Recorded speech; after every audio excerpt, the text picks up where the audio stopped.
मैं हुसैन जैविंग क्लासेस पर आपका हार्दिक स्वागत करता हूं। आज मैं आपके सामने क्लास 10 का साइंस का बायोलॉजी का सिलेबस लेकर आया हूं।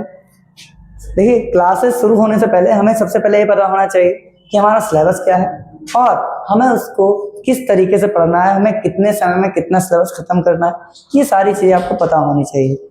किस तरीके से आपको अपने नोट्स बनाने हैं, किस तरीके से आपको पढ़कर उन्हें याद करना है, ये सारी चीज़ें हम आपको बताएंगे। चलिए इस वीडियो के माध्यम से चलिए देखते हैं। सबसे पहले देखिए, जैसे हमारी पहले तो देखते हैं इकाई सेकंड है, यानी कि यूनिट सेकंड है, उसमें ही हमारी बायोलॉजी है। बायोलॉजी के हमारे कुल 4 चैप्टर आते हैं, जिसमें कि पहले 2 चैप्टर ये हैं, समझते हैं। पहले देखिए, पहला चैप्टर होगा जो कि हमारी यूनिट सेकंड जैव जगत से है, जिसको हम लोग लिविंग किंगडम भी कहते हैं।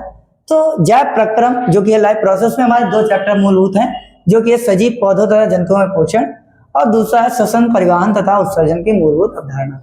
देखिए, कहने को ये 2 बहुत छोटे चैप्टर पढ़ने में लग रहे हैं, लेकिन इसमें आपको बहुत सी चीजें पढ़नी है। जैसे सबसे पहले तो हमें यही पढ़ना है कि भैया पोषण क्या होता है, फिर इसके बाद हमको पढ़ना है कि श्वसन क्या होता है। पोषण के अंतर्गत ही अभी हमारे पास 5 टॉपिक होते हैं, जैसे कि कार्बोहाइड्रेट है, फिर हमारे विटामिन आ गए, फिर हमारे खनिज लवण आ गए, फिर अन्य, जिसमें विटामिन भी एक अहम भूमिका निभाते हैं। विटामिन को हम लोग को पूरा चार्ट के माध्यम से समझना पड़ेगा, उसको भी हम लोगों को काफी तवज्जो देना है, कह सकते हो काफी ज्यादा वरीयता देनी है, क्योंकि विटामिन से आपके एक ना एक क्वेश्चन बनते जरूर हैं। तो इसमें हमें विटामिन भी पढ़ने हैं, फिर हम लोग को प्रकाश संश्लेषण भी पढ़ना है, फिर हम लोग को अपचयन उपचयन वगैरह सारी चीजें पढ़नी है, फिर हम लोग को ऊर्जा वगैरह, मतलब सारी चीजें पढ़नी है एक्चुअल में जो चीजें होती हैं। फिर हम लोग इसमें श्वसन के बारे में जब पढ़ेंगे तो श्वसन कैसे होता है, हम लोग कहाँ से कैसे ऑक्सीजन ग्रहण करते हैं, कैसे ऑक्सीजन हम लोग जो है पूरे शरीर में हमारा हीमोग्लोबिन उसको कहते पहुंचाता है पूरे शरीर में, फिर कैसे कैसे क्या आगे प्रोसेस होती है, वो सारी चीजें हम लोग श्वसन के बारे में जानेंगे। फिर हम लोग इसमें बाकी चीजें जानेंगे, उत्सर्जन कैसे होगा, ये सारी चीजें। इसके साथ ही ये चैप्टर फिर हमारा खत्म हो जाएगा। फिर आगे तय है अगले चैप्टर पर, जो कि जंतुओं तथा पौधों में नियंत्रण एवं समन्वय। याद रखिएगा, क्लास 10 के बोर्ड एग्जाम के हिसाब से सबसे जरूरी टॉपिक ये है। हालांकि इसके बाद एक प्रेजेंट चैप्टर, वो भी बहुत इंपॉर्टेंट है। ये चैप्टर आपके लिए बहुत ज्यादा जरूरी है। जैसे कि सबसे पहला है पौधों में दिशिक गति, फिर आता है पादप हार्मोन का परिचय, फिर आता है जंतुओं में नियंत्रण एवं समन्वय, फिर आता है तंत्रिका तंत्र, यानी कि इसमें हम लोग पढ़ेंगे ऐच्छिक पेशियां तथा अनैच्छिक पेशियां, फिर आएगा प्रतिवर्ती क्रियाएं, फिर आएगा रासायनिक समन्वय, जिसमें हो गए जंतुओं के हार्मोन।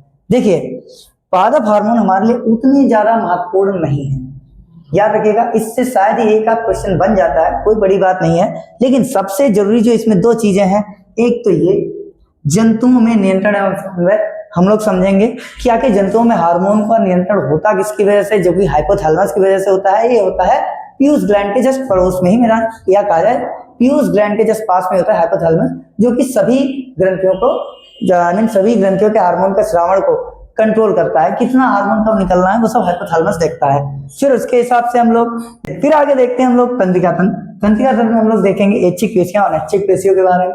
याद रखिएगा, ऐच्छिक पेशियां अनैच्छिक वो होती हैं, जैसे कि आप जानते हैं जो इच्छा अनुसार, हमारी इच्छा अनुसार कार्य करती हैं, वो होती हैं ऐच्छिक पेशियां। जैसे कि मान लीजिए हाथ है, पैर है, इनकी जो मसल्स होती हैं, इनकी जो मांसपेशियां होती हैं, हमारी इच्छा अनुसार कार्य करती हैं। हम चाहेंगे बैठ जाएंगे, हम चाहेंगे उड़ जाएंगे, हम चाहेंगे चलने लगेंगे। फिर आती हैं अनैच्छिक पेशियां। अनैच्छिक पेशियां वो होती हैं जिन पे हमारा बस नहीं चलता, जैसे कि पलकों का झपकना। आप चाहें ना कितनी देर भी रोकना चाहें, इन पर हमारा बस नहीं चलेगा, ये एट द एंड बंद होनी ही है। क्योंकि याद रखिएगा, जब खून की नसों में दौरान ज्यादा होने लगता है, हमारी आंखों की जो खून की पतली पतली छोटी छोटी नसें होती हैं, उनमें खून का दौरान एकदम से बढ़ जाता है, तो उनको शांत करने के लिए, उनको नियंत्रित करने के लिए पलकों का झपकना आवश्यक होता है। तो इसीलिए ये अनैच्छिक पेशी आती है, जैसे कि हृदय पेशी, ये अलग चीज है, वो भी हम लोग पढ़ेंगे बहुत अच्छे से। फिर याद रखिएगा, ऐच्छिक पेशियों को ही बोलते हैं रेखित पेशी और अनैच्छिक पेशियों बोलते हैं अरेखित पेशी। चलिए आगे देखते हैं प्रतिवर्ती क्रियाएं। प्रतिवर्ती क्रियाओं का मतलब होता है जैसे ही कोई हमारे साथ क्रिया हुई, हमने तुरंत ही उसके अपोजिट में जो कार्य किया, वही हमारी प्रतिवर्ती क्रियाएं होती हैं। फिर हम लोग आगे पढ़ेंगे रासायनिक समन्वय। रासायनिक समन्वय क्या होता है? जंतुओं में हार्मोन। देखिए याद रखिएगा, रासायनिक समन्वय यानी कि जो हमारे शरीर में हार्मोन, जो जिस जिस प्रकार के हार्मोन निकलते हैं, हम क्या क्या कार्य करते हैं, वो हम लोग देखेंगे। जैसे कि क्या है हमारा ल्यूटिनाजिक हार्मोन, और फिर आता है लैक्टिन हार्मोन, और वगैरह वगैरह, और भी बहुत सारे हार्मोन हैं। जैसे कि ऑक्सीटोसिन हार्मोन आप जानते हैं, वो मादा हार्मोन होता है, यानी कि ये एक मात्रक हार्मोन होता है। और इसमें क्या होता है कि एक माँ का अपने बच्चे से जो लगाव होता है वो ऑक्सीटोसिन हार्मोन की वजह से ही होता है, याद रखिएगा। ऑक्सीटोसिन हार्मोन हो गया, और बाकी ल्यूटिनाइजिंग हार्मोन आप पढ़ेंगे, फिर सारी चीजें पढ़ेंगे। फिर जैसे आएगा एक इसमें हार्मोन आता है एड्रिनलिन हार्मोन, जो कि हमारी किडनी के ऊपर एक ग्रंथि होती है एड्रिनलिन। तो एड्रिनलिन जो हमारी ग्रंथि होती है वहीं से एड्रिनलिन हार्मोन निकलता है। और याद रखिएगा ये हार्मोन बहुत ही जरूरी होता है हमारे शरीर के लिए। जैसे कि जब भी कोई आवश्यक कार्य हो जाता है, आवश्यक कार्य आप समझ रहे हो, जैसे कोई अचानक से बाधा आ जाए, जब कोई अचानक से समस्या पड़ जाती है, कोई प्रॉब्लम आ जाती है, तब हम लोग तुरंत ही स्टैंड लेकर वो सारा कार्य करते हैं जो हम लोग के बस में, मुझे कुछ देर पहले हम लोग को लगता ही नहीं कि हम लोग वो कार्य कर पाएंगे। तो एड्रेनलिन हार्मोन, जिसको हम लोग आवश्यक हार्मोन कह सकते हो, ऐसे समय का हार्मोन बोलते हैं जब हम लोग को बहुत ही ज्यादा आवश्यक हो, कोई भी कार्य करना, वहां पे हमारे पास कोई और रास्ता ना दिख रहा हो।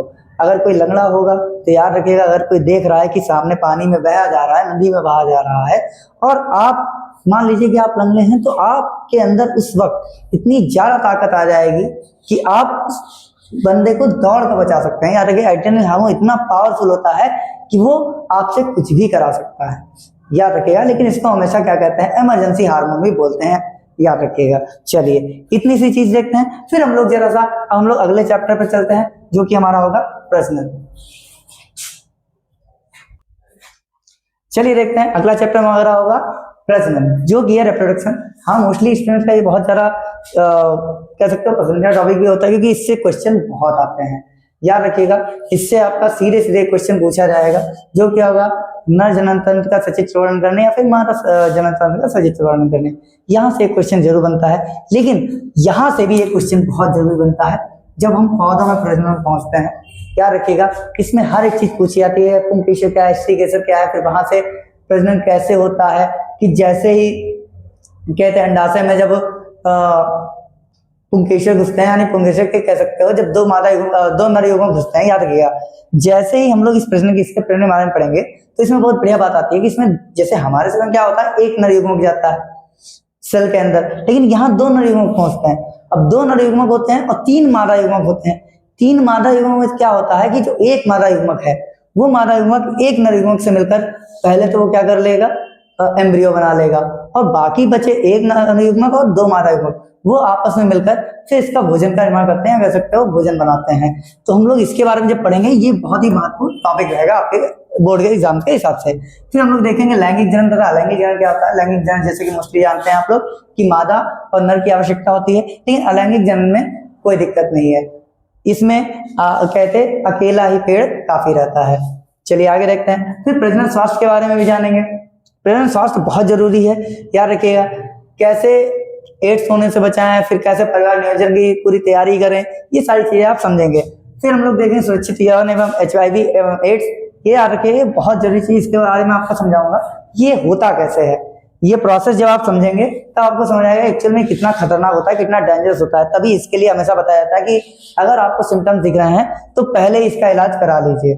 फिर हम लोग देखेंगे प्रसूति एवं जनन स्वास्थ्य के बारे में, या जंतुओं में प्रजनन के बारे में समझ लेते हैं कि जंतु प्रजनन आप जानते हैं सेक्सुअल रिप्रोडक्शन में मोस्टली जो क्रिया होती है पूरी प्लेसेंटा के अंदर होती है, और प्लेसेंटा के अंदर ही कैसे भ्रूण बड़ा होता है, ये सारी चीजें हम लोग समझेंगे। कैसे ओवम स्पर्म से मिलता है, ये सारी चीजें हम लोग जंतु के जन्म में समझेंगे।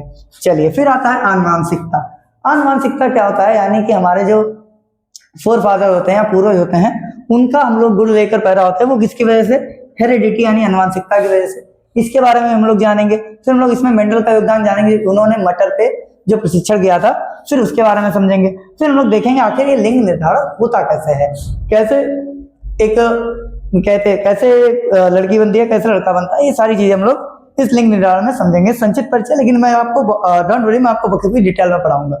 उम्मीद है ये सिलेबस आपको पूरा समझ में आया होगा, और इसकी क्लासेस जल्दी ही आपको मिलेंगी, और मुझसे मुश्किल से लगता है कि 1 या 2 दिन में आपको इसकी क्लासेस रेगुलर मिलने लगेंगी।